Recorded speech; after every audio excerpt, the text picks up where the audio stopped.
Notícias no Girassol Jornal, sexta-feira, com a situação de obras do PIM paralisadas em Cabinda, por razões até o momento desconhecidas. Dos 86 projetos em curso, nenhum foi concluído até agora. Kina, boa noite. Boa noite, Simeão. Temos outros assuntos para esta sexta-feira que passam também pelo mau estado de uma das vias de acesso ao mercado do Quicolo e que permite a ligação entre Cacoaco e Viana. Inaugurações em Malange e o fim das obras da barragem de Lauca, o maior aproveitamento hidroelétrico do país. Ainda em Malange, a estação de tratamento que vai garantir água a mais de 40 mil habitantes. SADC e o desafio de criação de moeda única que voltou a ser motivo de debate em Luanda. A enfermagem no país, reflexões sobre os obstáculos e o que compromete os passos na busca de melhoria.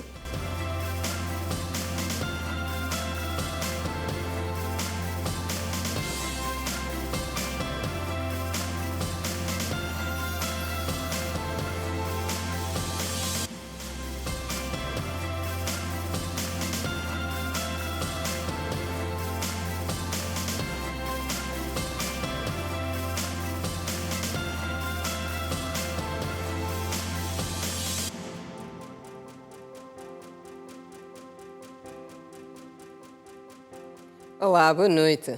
Bem-vindos. O jornal começa hoje com a preocupação ligada ao mau estado de uma das principais vias de acesso ao mercado do Quicolo e que permite igualmente a ligação entre Cacoaco e Viana. Trata-se de apenas mais um dos troços que requer intervenção urgente na lista dos vários que o jornal já teve a oportunidade de mostrar a nível da província de Luanda. Os moradores da Rua das Madres, no distrito urbano do 11 de novembro, no município do Kazenga, pedem medidas urgentes para a resolução dos problemas da água, da via de acesso e da criminalidade porque têm condicionado o bom funcionamento das instituições naquela zona. Não temos como os nossos carros circulares e até apoiar os doentes graves que é preciso transportá-los para o hospital do Canjoeiro, onde muitas vezes transferimos e muita dificuldade. E também não é só além do centro, temos também a escola que está sendo construída neste preciso momento e estamos com este medo como depois vir acolher outra demanda de alunos no futuro, com o troço que está mal. Muitas das nossas irmãs já foram saqueadas. Já recorremos várias vezes e até o momento nunca ouvimos nenhuma resposta das entidades locais. Com este problema temos notado muito índice de criminalidade, principalmente nessa via. Tem muitas instituições, há projeto social que tem ajudado a comunidade, não só, tem beneficiado o Estado com imposto. Aqui a água potável está mesmo dificilmente, porque nós compramos, a banheira d'água custa 150 kwanzas. E dependemos também da cisterna que vem despejado cada tanque dos vizinhos. Às vezes há crianças que não banham 2 dias, 3 dias, porque a mãe tem possibilidade de comprar água. Devido ao mau estado desta via da Rua das Madres, há mais de 8 anos, os automobilistas pararam de circular nesta zona e por causa da acumulação de água neste troço, o Centro de Saúde Santa Terezinha tem sido invadido pelos mosquitos. As águas e os lixos têm contribuído o acesso inesperado dos mosquitos dentro das salas de enfermarias, até nos consultórios. Porque é difícil, né? Já várias vezes pulverizamos o centro, mas não é possível eliminar com os mosquitos a 100% enquanto tivermos as águas paradas. Em 2010 havia uma empresa em Sibe. Essa empresa começou com as obras, mas não terminou. Pararam de passar, não passa nenhum carro aqui e ainda por cima tem uma dificuldade grande. Eu fico quase desde que começa a cair a chuva até que a chuva termina, eu não posso sair, não consigo sair. Não consigo trabalhar mesmo. Essa via liga Cacoaco, Kazenga e Viana e é uma via que dá acesso ao mercado Quicolo. E a administração distrital do 11 de novembro garantiu que tem vários programas para a resolução dos problemas apresentados. Primeiro vamos fazer uma desativação de forma massiva de todos aqueles cidadãos que vandalizam a rede pública. a rede de abastecimento de água pública. Elencou-se como prioridade a iluminação pública nesta rua. No próximo ano de 2024, a população vai sentir nova realidade no que diz respeito à mobilidade rodoviária com a construção da via de comunicação daqui desta rua. O Distrito Urbano do 11 de Novembro conta com 345.675 habitantes. Da província de Cabinda chegam relatos de que estão paralisadas há já algum tempo as obras ligadas ao Programa Integrado de Intervenção nos municípios e por razões até o momento desconhecidas. Naquela região mais ao norte do país estão em execução cerca de 86 obras sociais e a nossa equipa sabe que até agora nenhuma destas obras está concluída. O incumprimento nos prazos da entrega das obras do PIM em curso na província de Cabinda leva a governadora a interagir com os empreiteiros. Algumas obras já deveriam ser entregues há um ano. Até cá, tudo estagnado. Os responsáveis das instituições em obra mostram-se preocupados com a demora devido às dificuldades que encontram em manter os serviços funcionais. Preocupa-nos bastante, porque os prazos inicialmente propostos já foram ultrapassados e isso está nos criando um constrangimento, porque nessa altura somos forçados a pôr as crianças no período pós-laboral em outras instituições. Nós temos 4 escolas por onde, portanto, colocamos os alunos e essas escolas foram solidárias.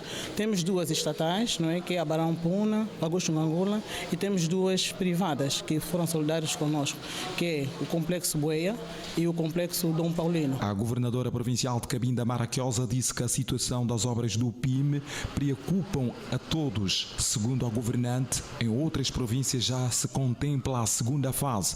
Em Cabinda, a primeira está longe de terminar, facto que requer responsabilidade dos empreiteiros. Temos sim muitas obras com os prazos vencidos, conforme fez referência aqui a nível da nossa província. Já tivemos o cuidado, como disse, há sensivelmente 2, 3 semanas, uma equipa de coordenação do PIM a nível da nossa província esteve a trabalhar com essas empresas no sentido de perceber a origem deste atraso que temos estado a verificar a nível das nossas obras. Mas fizemos todos os acertos possíveis, as empresas deram-nos nota que sim, que querem continuar as obras e de facto é isso no fundo que nós viemos verificar. Não basta dizer que eu tenho vontade de fazer, é preciso verificarmos em loco, no terreno, de que de facto tudo aquilo que foi discutido nesta reunião que eu fiz referência está a ser cumprido.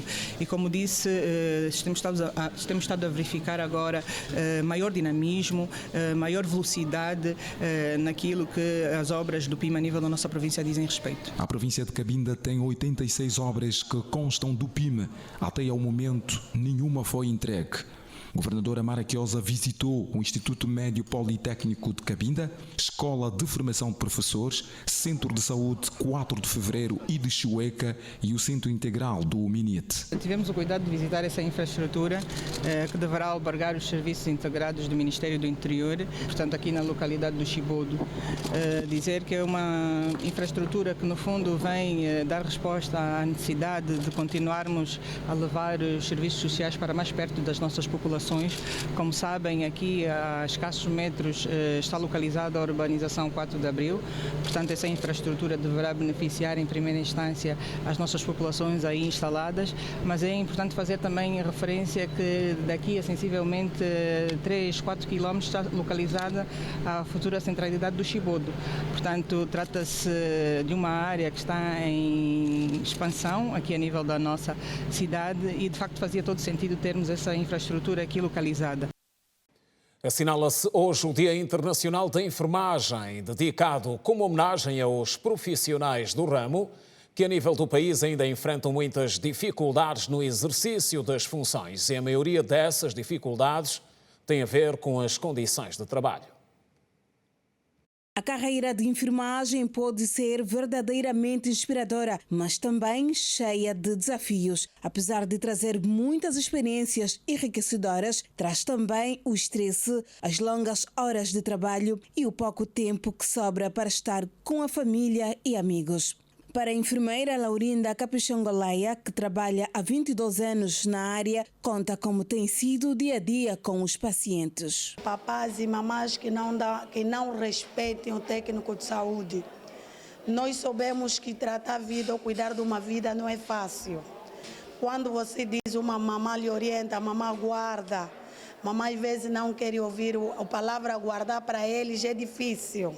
Conforme a gente cuida dos nossos utentes, das nossas criancinhas, tanto adulto, então também queremos que os nossos pacientes velem pelo respeito, o amor, o carinho do técnico da enfermagem. Apesar das dificuldades, há quem reconhece os esforços dos profissionais da saúde. Se pega aqui, as grávidas, agora ninguém mais abandona, que fica aí, senta aí, não, te chama mesmo logo, te leva até no que a análise não se paga, antes pagavam lá fora, agora já ninguém mais paga análise lá fora, já mesmo lá dentro dos hospitais. Eu respeito o que eles fazem pela sociedade, respeito o jeito como eles trabalham, gosto. Para o secretário-geral do Sindicato dos Enfermeiros de Angola, Cruz Matete, existem profissionais que chegam a trabalhar horas acrescidas sem remuneração, situação que tem criado várias dificuldades à classe. Temos mais utentes do que enfermeiros que deveriam fazer a cobertura com os utentes. E nós consideramos nesta fase que o governo deve mais enquadrar muitos enfermeiros para fazer a cobertura universal de todos os hospitais. Atualmente, por exemplo, Angola conta com 46.720 enfermeiros, mas a classe pede maior número de profissionais. Estaríamos ali para 120 mil enfermeiros para fazermos uma cobertura nacional de todas as instituições. E o demais, muitas instituições que o governo construi, não tem profissionais, às vezes só 2, 3 profissionais. Significa que precisamos mais de profissionais em relação à situação atual. Parabenizar primeiro a todos os profissionais que dia a dia, mesmo com as condições em que nós estamos vivenciando, nunca faltaram dar braços a acudir ou atender à saúde da nossa população. Em alusão ao Dia Internacional do Enfermeiro, a ministra da Saúde de Angola, Silvia Lutucuta, dirigiu uma mensagem a todos os profissionais de enfermagem do país. Numa nota, a ministra agradeceu a dedicação e a entrega destes profissionais, como sendo fundamental o exercício no âmbito do funcionamento de qualquer sistema de saúde, observando o seu código de ética e deontologia, preocupando-se sempre com o desenvolvimento das suas competências, a consciência social e o amor ao próximo. Estão de parabéns os profissionais da saúde. E seguimos agora para a província do Ije, com os olhos sobre o funcionamento da atividade de mototáxis naquela região do país, onde a nossa equipa descobriu um nível de organização que pode servir de exemplo para o caso específico de Luanda. Veja a reportagem do Francisco Soares. O movimento frenético de motorizadas na cidade do Ije dificulta o movimento de pessoas e bens no município. Os jovens veem na atividade de mototáxi o único meio de subsistência, já que encontrar um emprego formal é difícil. O trabalho de mototáxi é um trabalho um pouquinho difícil, principalmente aqui na nossa cidade do Ije. É difícil ter aqueles obstáculos dos carros, que às vezes vêm de um lado para o outro. Por vezes nós próprios os motociclistas também andamos mal. Tem lá outras pessoas, às vezes, sai da faixa dele para outra faixa. Pronto, é um trabalho muito arriscado, mas onde nos sustentamos. Diariamente, pelo menos quando os funcionários tiram salário, consigo fazer 4.000. Quando os funcionários não têm dinheiro, pelo menos consigo fazer 2.500, 3.000. Sim, consigo satisfazer a minha situação de vida. Com este emprego, embora informal, os mototaxistas dizem que com o dinheiro ganho conseguem sustentar a família. É o trabalho que me dá o dinheiro diariamente, todos os dias, quer dizer que sustento as minhas filhas, que toda a minha família mesmo, infelizmente. E só também que para esse trabalho está nos tirar muito nos caminhos de bandidagem, sei que é muitas coisas. Então, é por isso que nós se empenhamos muito nesse trabalho de mototáxi. Uso a moto por intermédio mesmo de falta de emprego e por falta mesmo de boas empresas para render um bom valor para o sustento da família. O município do Ije é uma das cidades com maior número de mototáxis, vulgo ocupa-patas a nível nacional, por metro quadrado. Segundo a administração, só no município do Ije são controlados mais de 3.000 motoqueiros. A nível do município do Uíge, nós temos um controlo de mais ou menos mais de 3.000 mototaxistas. E nessa campanha nós estamos a prever registrar mais de 1.000, tendo em conta o período. E depois da campanha vamos continuar a fazer o mesmo trabalho de registro desses mototaxistas. A administração municipal tem acompanhado o crescimento do fenômeno e entende que o licenciamento dos mototaxistas vai ajudar na organização. Infelizmente, que esse serviço, de um tempo a esta parte, não estava regulamentado. Com a regulamentação desse serviço, nós sentimos que agora teremos um serviço já adequado para a nossa população. A inspeção técnica das motorizadas está a ser feita na administração municipal do Uíge por meio da Direção Municipal dos Transportes, Tráfego e Mobilidade. O Presidente da República desterrou hoje a placa que simboliza o fim das obras do aproveitamento hidroelétrico de Lauca, o maior empreendimento do país em termos de produção de energia elétrica. E de referência a nível do continente africano. Com a sua conclusão, esperam-se mudanças no quadro atual, visto que o país ganha mais energia para distribuir.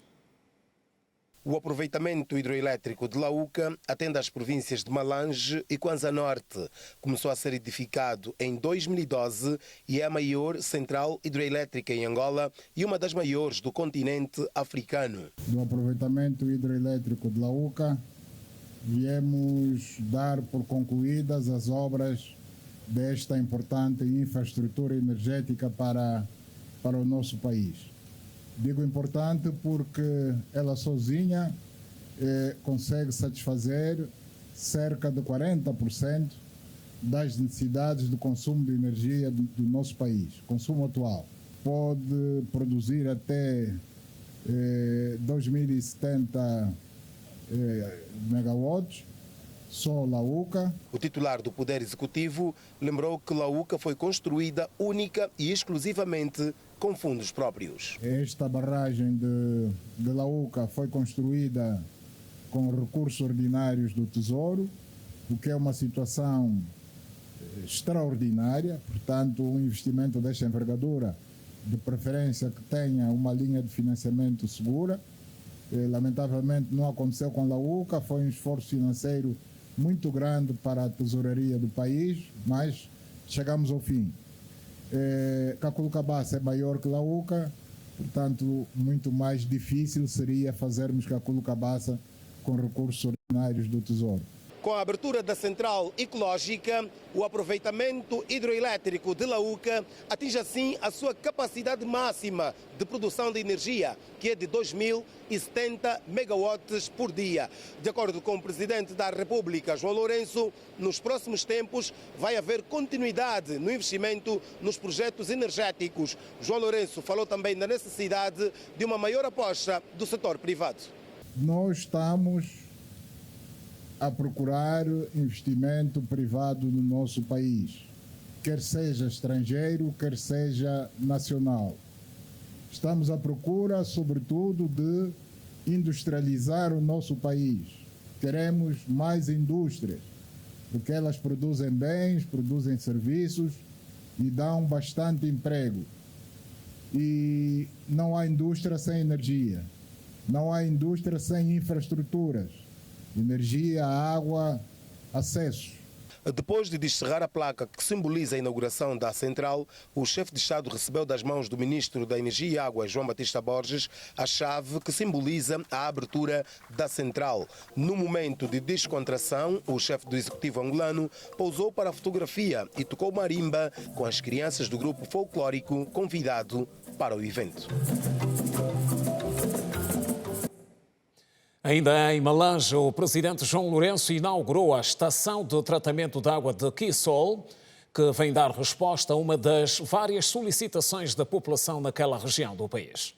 A estação foi construída para garantir água a mais de 40.000 habitantes e teve um custo de execução avaliado em muitos milhões de dólares. Tal como programado, o Presidente da República chegou a Malange quando eram 10 horas. Minutos depois da aterragem da aeronave, o chefe de Estado foi recebido com honras militares no aeroporto de Malange. pelo governador provincial e por uma delegação de ministros. Do aeroporto de Malange, João Lourenço foi ao Palácio do Governo, onde a porta fechada manteve um breve encontro com o governador local. Na sequência, o chefe de Estado foi à localidade do Quissole, onde inaugurou um sistema de abastecimento de água que tem a capacidade para atender mais de 150 mil pessoas e vai melhorar a oferta de água na cidade de Malange. Acho muito alegre nosso setor ganhar uma captação dessa tão maior da província. Nós, para termos água potável noutra hora, foi foi muito difícil. Não digo um pouco, foi difícil. Graças a Deus, neste momento, temos uma captação maior que vai abastecer o município de Malange e também o nosso setor, neste momento, vai beneficiar da água. Esta senhora agradece a instalação do sistema de água e aproveita a apelar para a chegada da energia na localidade. Nós queremos isso, nós também temos que chegar água no bairro, tem que chegar luz no bairro. E grande parte dos problemas de energia em Malange e outras regiões poderão ser ultrapassados com a entrada em funcionamento do aproveitamento hidroelétrico de Caculucabaça em 2027. As declarações foram feitas pelo Presidente da República depois de inaugurar a central ecológica da barragem de Lauca. A perspectiva é concluirmos em 2026. Portanto, vamos trabalhar para que isso aconteça, porque Caculucabaça de facto será o maior aproveitamento hidroelétrico do país. Neste momento é Lauca, mas Lauca vai ser ultrapassado por Caculucabaça. O desafio de criação de moeda única a nível da SADC voltou a ser motivo de debate aqui em Luanda. E foi durante a terceira reunião do Comitê de Governadores dos Bancos Centrais da região, que foi ainda dominada por outros temas de fórum económico. Pela terceira vez, o Comitê dos Governadores dos Bancos Centrais da SADC reuniu-se em Luanda para, entre vários assuntos, analisar o processo de desenvolvimento dos sistemas de pagamento regional e a supervisão bancária transfronteiriça. A etapa final no processo de integração econômica regional da SADC é a implementação de uma moeda única, que estabelecerá a região como uma união econômica e poderá facilitar as trocas comerciais entre os países membros. The common currency is a noble idea. A moeda única é uma ideia global. It could reduce the cost of trade in our region. Pode reduzir o custo do comércio na nossa região. Because we will all be settling on the basis of one currency. Porque todos estaríamos então a trabalhar numa única moeda. But it is still a long way out. Ainda é um processo. E hoje não falamos apenas da região, portanto já se põe uma moeda única para o nosso continente, um banco central para o nosso continente, mas enquanto isso devemos continuar a trabalhar nestas condições objetivas para fazer acontecer, mas muito com também a leitura de que fazendo estamos a criar condições para crescimento e melhoria de vida dos cidadãos. Para que a SADC ou até mesmo o continente berço venha a ter uma moeda única, existem alguns requisitos que precisam ser observados, como uma inflação não superior a 7%. Temos que ter uma inflação entre 3% e 7%. Foi o que definimos na nossa região. Portanto, os países que compõem a região é aí onde tem que se situar. E hoje não é ainda uma realidade. Começando com o nosso próprio caso, em que temos uma inflação ainda com 2 dígitos, por exemplo. Temos o nível mínimo de reservas internacionais e, neste momento, apenas 3 países cumprem com esse requisito. Felizmente, Angola é um desses países. Temos o tema do saldo corrente da balança de pagamentos. Angola é um dos poucos países que conseguiu cumprir. Os governadores dos bancos centrais da SADC trabalharam em Luanda durante 3 dias. O discurso da abertura da sessão de hoje coube ao Ministro de Estado para a Coordenação Econômica, que sublinhou que nos últimos 5 anos Angola deu passos significativos para melhorar o seu sistema financeiro, bem como o mercado cambial. O Banco Nacional de Angola é independente desde 2021. Facto que, segundo o Ministro de Estado para a Coordenação Econômica, traduz os esforços do governo angolano para o fortalecimento das políticas macroeconômicas, visando o bem-estar da população angolana. Temos hoje um Banco Central independente, cuja missão principal é a preservação da moeda nacional, sendo, portanto, a autoridade monetária, a autoridade cambial e macroprudencial e de resolução do nosso país. A média de contribuição do setor industrial angolano para o produto interno bruto está, nessa altura, entre as mais baixas do continente africano, na escala de apenas 7,4%.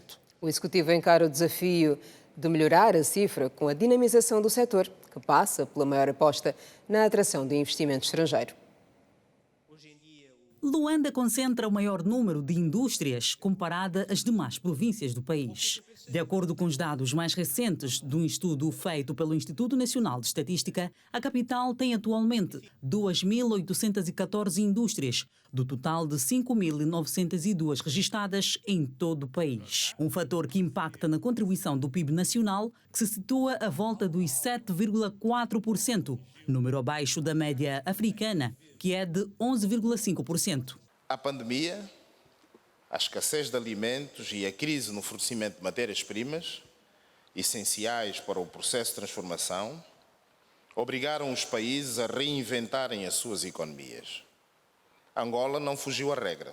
A informalidade excessiva e a falta de legalidade das empresas é outro problema que afeta o setor. O recenseamento das empresas e estabelecimentos realizado pelo INE em 2021 revelou que existiam 56.094 empresas legalizadas. Mas as empresas em atividades formais e informais superavam em 75.266. O segmento das bebidas, assim como os produtos de higiene, como é o caso do sabão, têm sido bastante absorvidos pelos países a nível da região, como é o caso da República Democrática do Congo. Por isso, os empresários são chamados a voltarem as suas atenções para estas áreas, tal como tem sido no setor da agricultura. Ao longo dos últimos anos, nós temos tentado aqui a exportar e investir na exportação. É claro que os nossos produtos vão competir com marcas de outros países, com marcas também que já operam nesses países, e por isso é preciso haver a sua divulgação, a sua distribuição, a aposta no marketing, e é um pouco isso que nós temos vindo a fazer, seja no caso da República Democrática do Congo, no caso da África do Sul, Namíbia, Guiné-Bissau, São Tomé. Para a diretora do Instituto Industrial e Inovação Tecnológica, Filomena Oliveira, a dinamização do setor industrial passa primeiramente pelo Orçamento Geral do Estado. Quando é feita a atribuição do Orçamento Geral do Estado para as várias instituições do Estado, deve ser feito dentro das cadeias de valor, ou seja, deve ser financiado a componente do setor primário para o setor primário, do setor secundário para o setor secundário e do setor terciário para o setor terciário. É porque senão temos efetivamente uma repartição ínfima de recursos para cada um dessas instituições, mas de forma desintegrada, de forma não coordenada. Ao fazermos isto, estamos a gastar demasiados recursos e não estamos a ser capazes de completar os próprios projetos e programas. A aposta na agroindústria é outra proposta sugerida para o alcance das metas. A agroindústria cada vez mais tem que ter um fator muito grande, decisivo, não só no aumento do emprego, mas também na sustentabilidade e na luta contra a fome e a pobreza. Eu penso que estamos nesse caminho, estamos nessa luta e cada vez mais o empresariado tem que estar junto para conseguir fazer isso. Quanto às exportações de Angola, os 10 maiores destinos pelo mundo e África estão ligados aos setores do petróleo e diamantes. Segundo a IPEX, fora do setor petrolífero, as rochas, o sal, gesso, peixe e crustáceos foram os que tiveram mais saída. A comunicação institucional do Executivo está em debate em Luanda até a próxima segunda-feira. O encontro metodológico aberto hoje e alargado sobre o assunto tem como objetivo melhorar a comunicação institucional do Governo a nível interno e externo. A comunicação entre o Estado e o cidadão promove uma governação mais eficaz, garantindo que as necessidades e preocupações dos cidadãos sejam ouvidas e consideradas, um facto cuja sua aplicação em Angola foi lamentada pelos jovens. Nós temos visto a estratégia do Estado, pelo menos eu acompanho mediante as cadeias televisivas e alguns jornais, né? Mas a interação assim pessoal, as estratégias que eles traçam. Não surte efeito porque a comunicação é distante. Principalmente para a camada juvenil, como nós, os estudantes universitários, não temos esse contato direto com o Estado. Trabalhar mais e comunicar melhor é o lema de que se reveste a atual governação, que tem os gabinetes de comunicações como instrumentos para canalizar as estratégias do governo. A própria Constituição da República fala do direito a informar e a ser informado, que eu penso que é uma forma, digamos, que existe para poder fazer chegar aquilo que tem sido feito.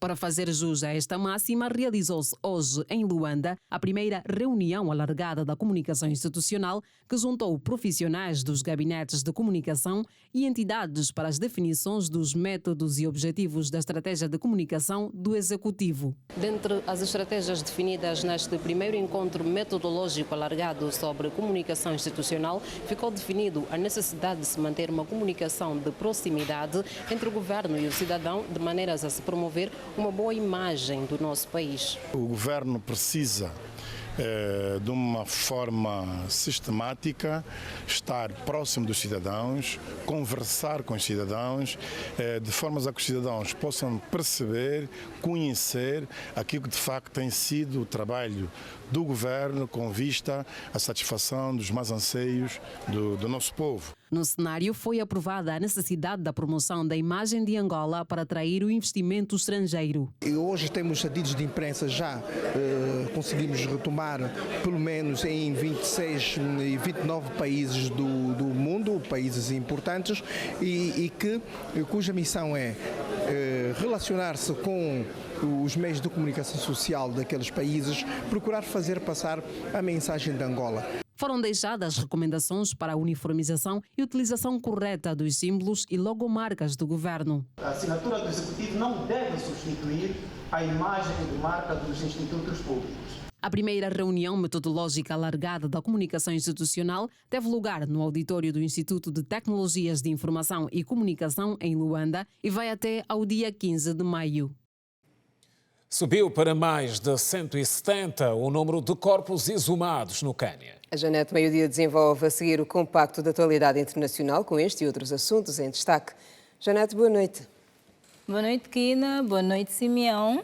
E assim que nos acompanha, igualmente, boa noite.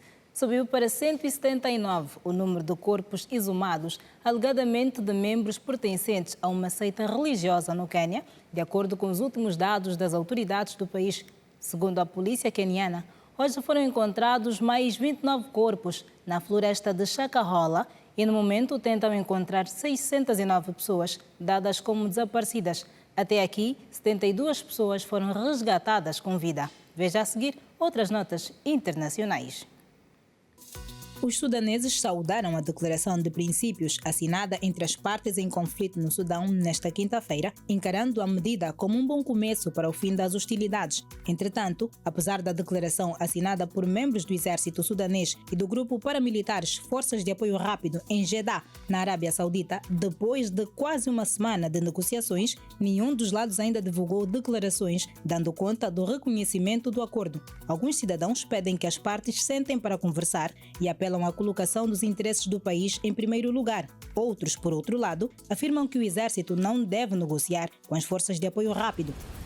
As Nações Unidas acusaram hoje o exército maliano e os combatentes estrangeiros de terem matado pelo menos 500 pessoas em março de 2022 durante uma operação antiterrorista no centro do Mali. O dado é avançado num relatório do Alto Comissariado das Nações Unidas para os Direitos Humanos, que dá conta de que a instituição tem fortes motivos para acreditar que este número inclui cerca de 20 mulheres e 7 crianças executadas. Estes factos, de acordo com o Alto Comissário das Nações Unidas para os Direitos Humanos, Volker Turk, podem constituir crimes de guerra e crimes contra a humanidade. A destruição da parte brasileira da floresta da Amazônia nos primeiros 4 meses deste ano foi de 1.173 km². De acordo com o Instituto Nacional de Pesquisas Espaciais, o valor representa uma redução de 40,4% face ao mesmo período do ano passado, altura em que foram destruídos 1.968 km². Entretanto, apesar da redução registada, dados do Sistema de Alerta de Desflorestação da Amazônia indicam a destruição acumulada de 5.977 km² até abril, o maior registro para o período em 9 anos. O porta-voz para a Amazônia da organização Greenpeace admitiu que a redução da desflorestação nos primeiros meses deste ano pode ser atribuída a algumas iniciativas já adotadas pelo governo brasileiro. Os Emirados Árabes Unidos consideram que os países devem concordar em eliminar gradualmente as emissões de combustível e não a produção de petróleo, gás e carvão nas próximas negociações da Organização das Nações Unidas sobre Mudanças Climáticas. A ministra de Mudanças Climáticas e Meio Ambiente dos Emirados Árabes Unidos, Marianne Al-Meiri, disse que a eliminação gradual dos combustíveis fósseis prejudicaria os países que dependem deles para obter receita ou que não os podem substituir facilmente por fontes renováveis. Aqui Simeão, está tudo dito por hoje. Volto amanhã. Boa noite. Boa noite, Janete. Contamos contigo então amanhã com mais informação. Representantes dos Ministérios da Justiça de todo o mundo estão reunidos na Rússia, onde acontece até amanhã o 11º Fórum Jurídico. O encontro conta com mais de 3.000 participantes, entre eles o ministro angolano da Justiça e dos Direitos Humanos. Organizado pela Federação Russa, o Fórum é a maior plataforma de diálogo entre representantes da comunidade jurídica, empresarial e política. Tem como objetivo a troca de experiências entre os representantes dos Ministérios da Justiça de todo o mundo. À margem deste evento, vai-se assinar um projeto de programa de cooperação entre o Ministério da Justiça e dos Direitos Humanos da República de Angola e o Ministério da Justiça da Federação Russa para o ano 2023-2024.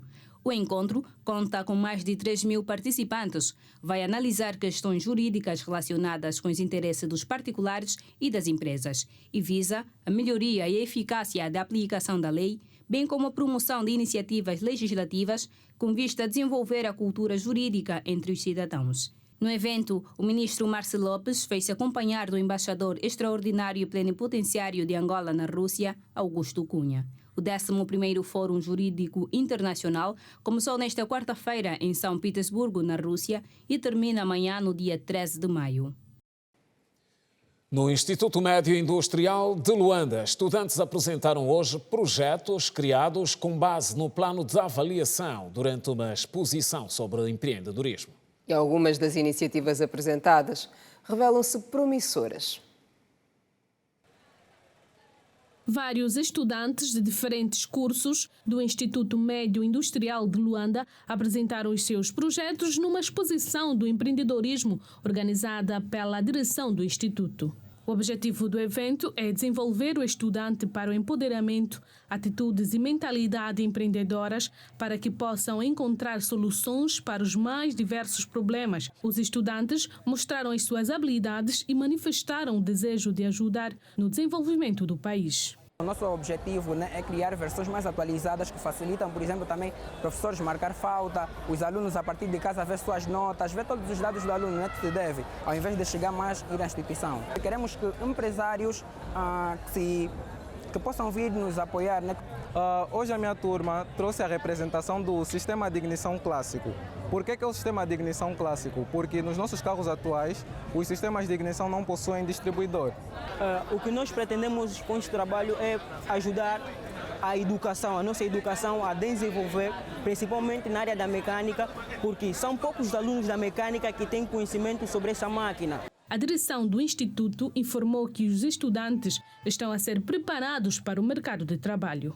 O nosso sistema de ensino beneficiou de uma reforma. Uma delas teve em perspectiva, precisamente, preparar quadros cada vez mais capazes para o mercado de trabalho. Portanto, esses projetos, antes de saírem, normalmente passam por esse processo, vão para a incubadora, é aí onde eles são vistos pelos potenciais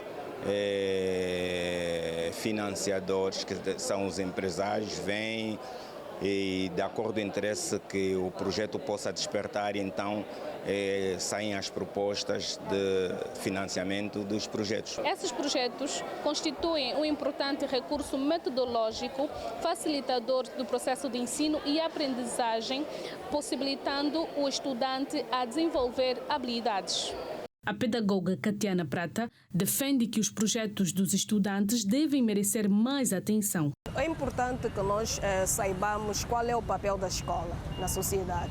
E a valorização dos trabalhos acadêmicos ou dos trabalhos desenvolvidos pelos estudantes deve ser visto como uma alternativa para solucionar um conjunto de problemas que afetam a sociedade. No entanto, um dos grandes objetivos do nosso processo de formação, e está plasmado na Lei 32, é que a educação deve desenvolver um conjunto de habilidades ao sujeito que aprende, habilidades essas que promovam a criatividade e a inovação. Mas é importante que essas obras, que esses projetos sejam apadrinhados, porque nós já vimos um conjunto de projetos, se formos às prateleiras, às bibliotecas das universidades, das escolas, estão cheios de projetos encarteirados, que não dão vida, que não têm significado nenhum, mas é necessário que quer o Ministério da Educação, o Ministério do Ensino Superior, o governo em si, os parceiros do processo de formação em Angola, acordem para isso, porque nós exportamos um conjunto de trabalhos que sejam aqui acabam por ser um ideal distante de ser materializado na prática. Contribuir com a formação de estudantes capazes de encontrar soluções para os problemas sociais é uma das prioridades do empreendedorismo na escola. Essa prática se baseia na apresentação de conteúdos e demandas que exigem dos alunos um comportamento proativo para vencer as dificuldades. Aumentam a cada dia na cidade do Ambo os casos de atropelamentos que ocorrem por falta de cedência de prioridade. As autoridades locais apontam para uma média de 100 pacientes que diariamente dão entrada no Hospital Central por motivos de atropelamento. No Ambo, cresce cada vez mais o trânsito rodoviário e, por conta disto, são cada vez maiores as dificuldades dos peões em atravessar de um lado para o outro. Tudo porque os automobilistas dificilmente concedem prioridade ao peão. Se calhar até alguém pode dar uma prioridade.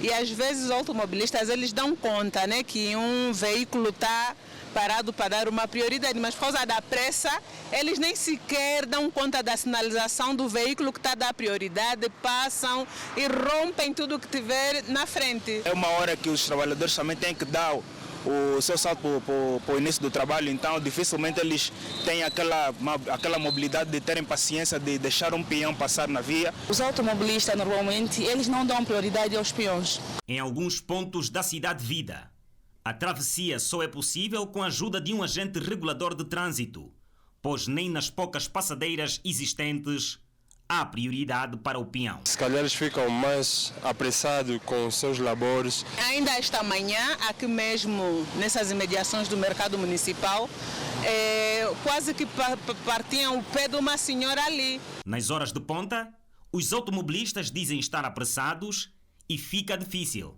olhar para quem atravessa a estrada. Muitas das vezes eu não dou prioridade ao peão quando ele se encontra numa situação incorreta. Por exemplo, quando o sinal do semáforo está verde e o peão, por desconhecimento, às vezes por ignorância, ele passa mesmo o sinal vermelho do peão indicar que ele tem que parar. Há aquelas situações em que prevemos já o perigo e passamos sem a devida prioridade. Mas como automobilista, né, em primeira mão dou sempre a prioridade. O número de atropelamentos diários no Ambo preocupa as autoridades sanitárias que têm de lidar com os sinistrados. Primeiro trimestre do ano passado tivemos um grosso de mais de 8.198 casos, né? Casos derivados de acidentes de aviação. E neste trimestre tivemos um total de 6.005 casos. O número de casos continua a ser muito elevado e nós temos em média, diariamente, mais de 100 casos que entram no banco de urgência por causa de acidentes de aviação, portanto o número é muito elevado. E com esta informação colocamos ponto final às notícias de hoje do Girassol Jornal, edição de sexta-feira, 12 de maio, com a promessa de voltarmos a estar juntos amanhã, à mesma hora. Obrigada pela companhia de sempre. Passe bem, boa noite. Boa noite, já sabe, tem a seguir Blacklist. Até amanhã.